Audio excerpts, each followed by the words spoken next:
I'm so glad that you took the time to watch the previous episode of Behind the Business, where I was talking to Chef Snow. Not talking to, but talking with, because how that episode happened was literally by mere luck.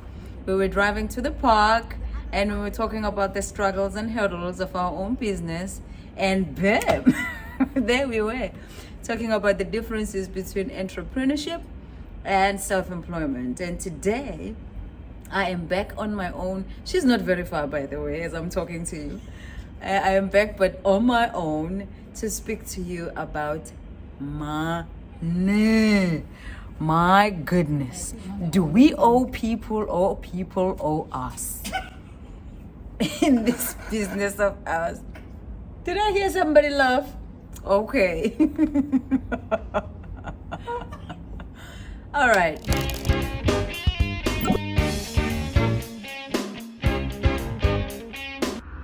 It doesn't matter whether you are self-employed or you are an entrepreneur. Oksalayo, there are people you owe and people owe you. And that is why I'm here today to speak about that. Let me first speak about the people I owe. All right? I owe people. My business owes people. Just this past weekend, there was a huge conference in Durban, and I so happened to film part of it, and I had a client, a very beautiful, wonderful client who wanted videography and photography. And because I couldn't do both, and after that talk with Mo, I thought to myself, I definitely need to exercise being an entrepreneur. Let me hire people that are great as me or greater than me and find money and pay them. While they are doing their greatness, what they're actually doing, it is to give a good profile to my name, to my company profile. Surely, if I get chosen to do anything the next time, it will be because of the skills that I hired to do something great for me. All right, enough about fluffing. Let's get to the business of the day. I owe people. I told you the last time that I have a fashion business. This is part of my fashion brand. I have a fashion business and a production company. I owe people in both those companies, owe people. I am saying this blatantly and openly because this is part and parcel of the nitty-gritties of business. Kunabantu ozobakweleta ongekwazi ukubakhokhela ngesikhathi ofuna ukubakhokhela ngaso, and kunabantu abakweleta wena because they are also going through what you are going through, unable to pay you at the time that they set for themselves to pay you. But let's start about the people that I owe. Why do I owe people? I owe people because, for instance, I have a great designer that does leather for me. He doesn't care when I pay him as long as I pay him.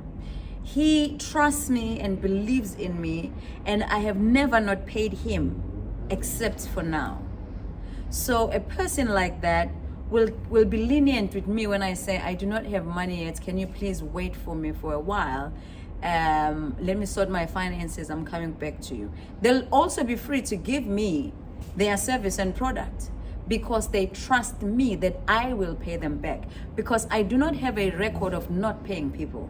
I can postpone, I can delay, I can not pay you on time, and trust me, you won't have to ask me when am I paying you, because if I know that I owe you, I write it down. I put it on my notes somewhere to say, I owe more this much. This is the date I said I will pay more. Before that day comes, I need to text Mo and tell Mo that, hey buddy, I'm unable to pay you as per terms and conditions.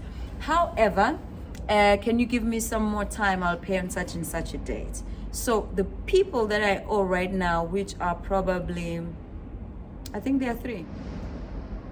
They all know when am I going to pay them because I've made conscious arrangements with them. Ang badodge, ang balahlekelanga, ang barubanga, badlanga, itende, ang badlanga imali yabo. I'm not trying to be funny and literally like step on their shoulders for me to get up. I owe them because I love their services and products, and I am a consumer in their company or client, and eventually I'm going to pay them. The important part about what I'm saying is they know when is Manu going to pay them. Now in business, you get different kinds of clients. Some of the clients, oh my goodness, abakhokhi abantu abebengazwani nokhokha abantu bayalandelelwa abantu. You literally have to be behind their fingers when they open their purses to remind them that, hey muna, wonkolota tabaking nkokele. I'm not running this business ka tap water. You know, diesel and petrol, imali, pay me. Right? So one of the downfalls of owning your own business and probably catering to friends and family is the fact that you may not get paid on time, or you may not get paid at all, or you may be absolutely robbed, because some people will rob you. All right? Let me tell you about my past experiences on how people, friends, and probably colleagues have not paid me.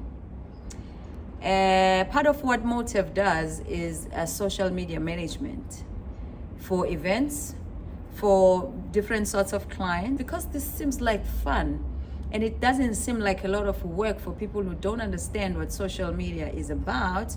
It then feels like we are playing, and the amount that we put to the price tag does not qualify. So a couple of years ago, I got a client. They were doing something wonderful, and they were traveling nationally, and I traveled with them. I hired someone else to take pictures. I did videos for their social media. I'm very good with writing or putting words together, so I was just there the whole time, offering the brand captions that spoke to the target market. This client used to pay me every 2 months. They pay me the first month. Nobody questioned my invoice. In any case, I had a couple of financial workshops with these folks and sat down and told them how much work comes into social media management. Come month 2, they pay me. Month 3, I think their sponsor or founder had expressed how much they love what is going on in social media and they shouldn't lose that, and they wanted more. When they wanted more, if you've been working with me and knowing what I offer, and when you say you want more, I'm also assuming that you know that more doesn't come cheap. More doesn't come for free. More doesn't come in the name of friendship. More doesn't come through a high five. So they asked for more.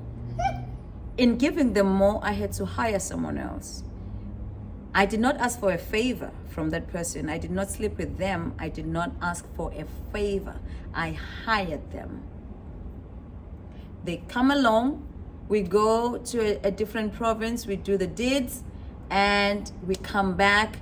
Because I'm now in a momentum of working with these folks, and I consider them, my business partners. Prior to that, one of the members of this company was already a good friend of mine for a number of years.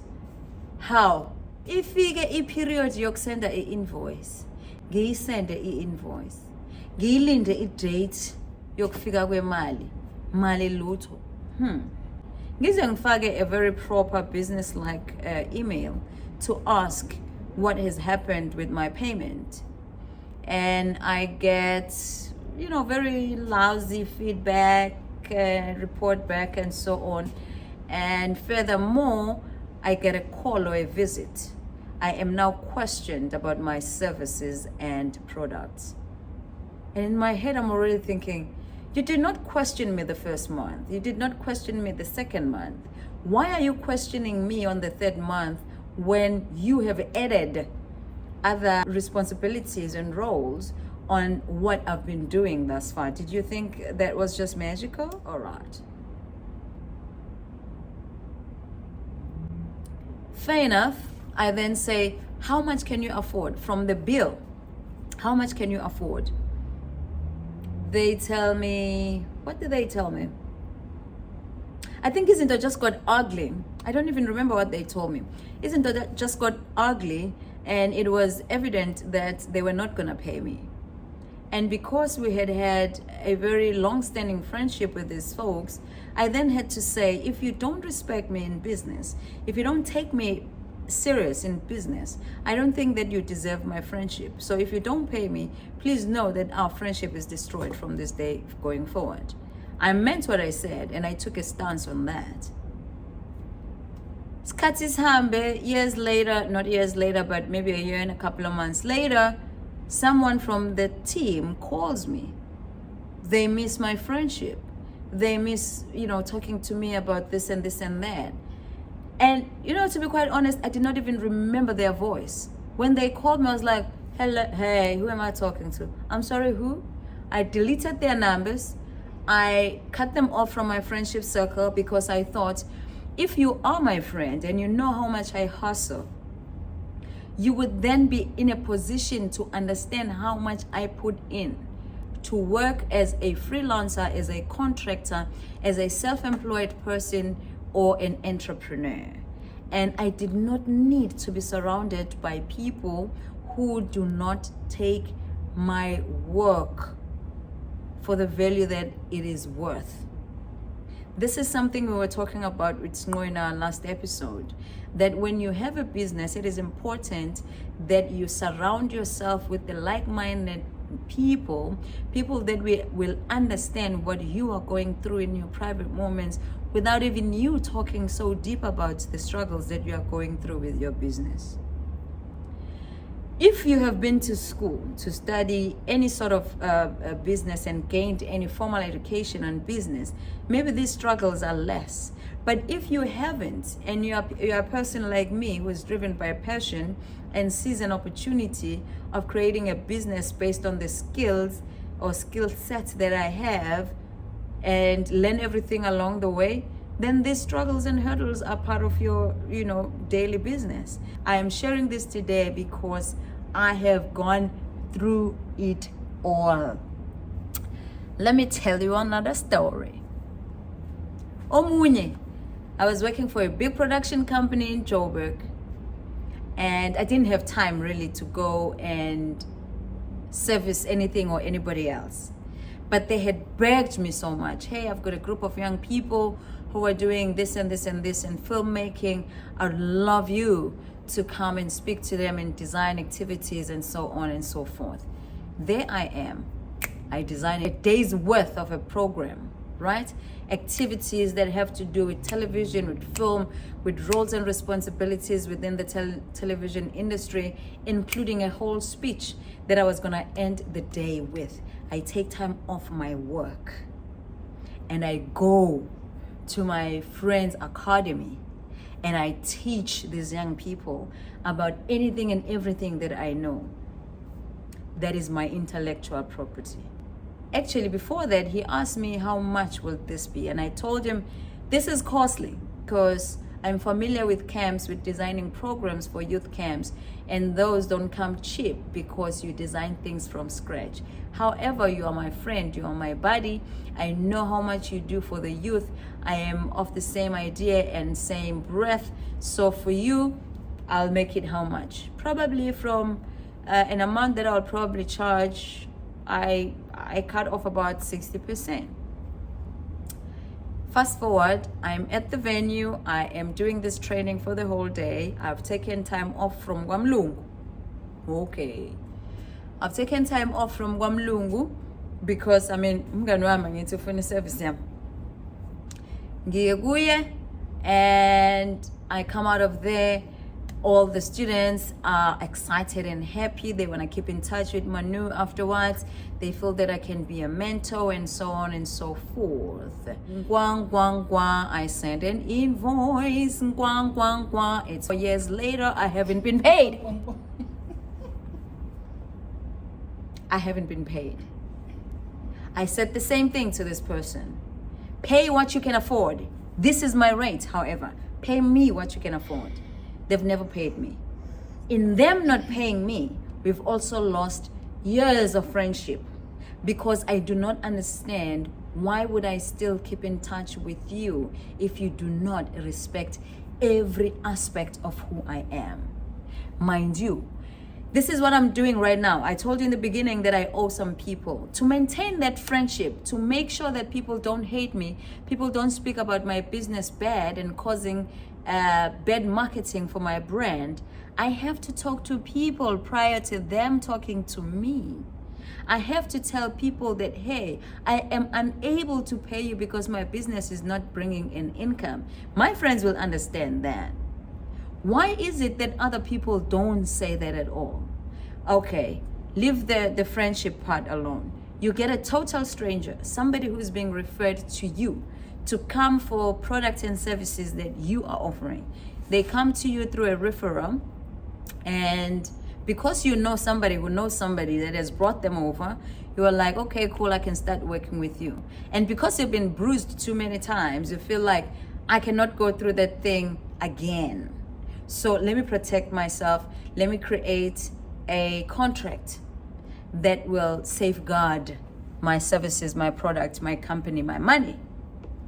And you do that, and you send people an invoice with terms and conditions at the bottom. Let's make an example of these terms and conditions, and perhaps you say, I want 60% deposit upon starting the job, and at completion I expect 40%, and you stipulate the dates and times where these monies can be paid to you. All right, and the date of executing your role and responsibility as a company comes, and the client tells you, hey, I've got the excuses that they put. I'm even shy to put them on because people are watching this show right now. They'll know that I'm talking about them. But guess and think of any excuse that a person who owes you can come up with for you to still do the job without the payment up front. Yeah. You name them. The list is very long. The same thing happens. I start the job because you are referred by a person that I love and trust. Halfway through the job, you have excuses about this and this. If it's not other engagements in your family, it's about the bank. If it's not the bank, it's about the shortages of fund in your account because you've used money. There's just a whole lot. If it's not that, it's about you underestimating how much money you'll need to use for a month, and therefore you've reached your limit. If it's not that, you just don't have an excuse except lies after lie after lie after lie after lie after lie after lie, which makes me so tired to be asking for my money until I give it up. And when I give it up, I don't give it up because I want to. I give it up because angifuna umsindo, angena umuntu omsindo. What I'm going to do next is going to speak to the spirit and basically lock your purse for you to never be able to take money out of there or money coming in because you owe this girl. I'm joking, but I'm not.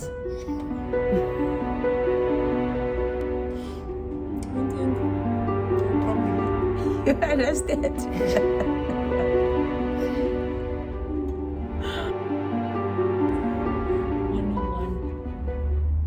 We can't be praying for breakthroughs and miracles and have people such as those blocking our breakthroughs and miracles. If you are not paying me after I have prayed for income to take place miraculously in my company, what are you doing? If you're not devil sent, what are you doing? Pay me. If I deliver, pay me. Pay me. People that I've worked with, people that have partnered with Motive, people that have worked with or for Motive, no one will tell you Motive has never paid, maybe at least for one. Which I'm not gonna pay for specific reasons. But I don't have a record of people who are owed by Motive. Not at all. Because if I'm not paying you, I have a very good reason why not, and I will tell you that reason. I will explain to you exactly why am I not paying you. Not that I will justify it, I will explain based on the protocols, the policies, and the conditions of our employment agreement or contract agreement or gig arrangement. All right. So ke bengithi nje angidlule namhlanje ngingedwa ngisho ukuthi hayi bandla mase kuziwe emalini ke businessini la entrepreneurship and self-employment I go tough. Mind you, don't forget you still need money to make your business run.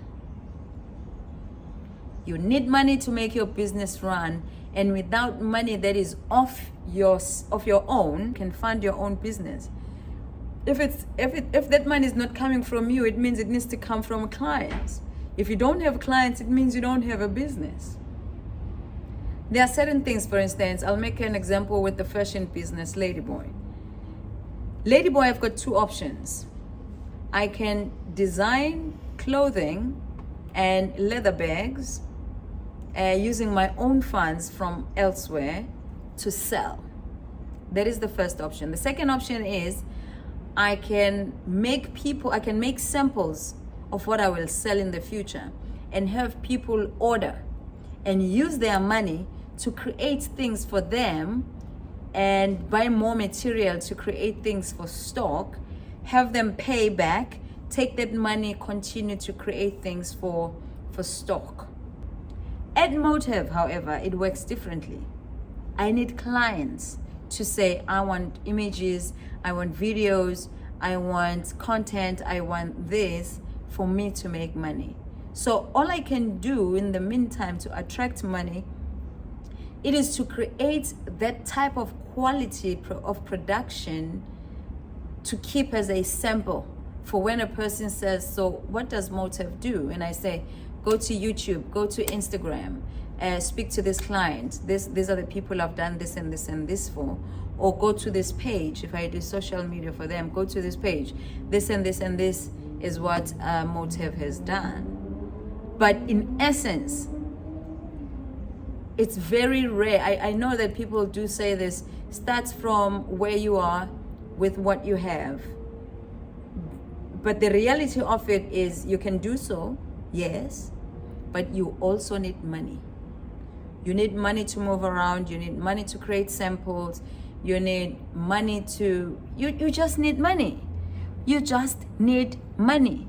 Having said this, I then have to emphasize that if you employ us, that deposit will go a long way. That deposit is literally a source of income for me as a self-employed person. Yeah. And with clothes, for instance, now I have a website for Ladyboy, www.ladyboy. The site has a lot of people visiting. I don't want people to just visit. I want people to get there, like something, take their things to the cart and pay for them. Do I have money to create more stuff to demonstrate or to showcase on the website? No, I don't. How will I make that? By coming up with different ideas on how I can attract people to put in orders, or for people to buy ahead of time for me to make money. Money is very tricky, and if you don't take care of it from an onset, you will be digging yourself a grave. So to all startup companies, let's just say this: keep a record. I've got a financial journal. Keep a record of what comes in and what goes out. Keep a record of people that owe you and the dates that they plan to pay you. Catch up with them, follow up on them way ahead of time. And that is also where you write the monies that you spend and the monies that are coming in. If your company has a business account, which we advise, make sure that that business account doesn't turn into a personal account. It is not personal. Money that belongs to the company belongs to the company for the needs and the necessities of the company, and it must remain as such. Obviously, like imali company, uyithola usuhlala ice cream, usuthatha imali company uyothenga ice cream. Laba benze imali ezinkulu ke bayithatha ke imali bayothenga i-Mercedes Benz ngemali company. I mean, it depends on how you want to hide your taxes, but imali company remains imali company, and everything that you buy with imali company should become an asset, a possession of the company. I hope even though ngingedwa, you gained a thing or two about finances in the company. People not paying you on time, or you not paying people on time. Develop a culture of paying people on time or apologizing if you will not, and do the same for others. For a business to prosper, you need to have a beautiful and a clear relationship with money and with people that you interchange that money with.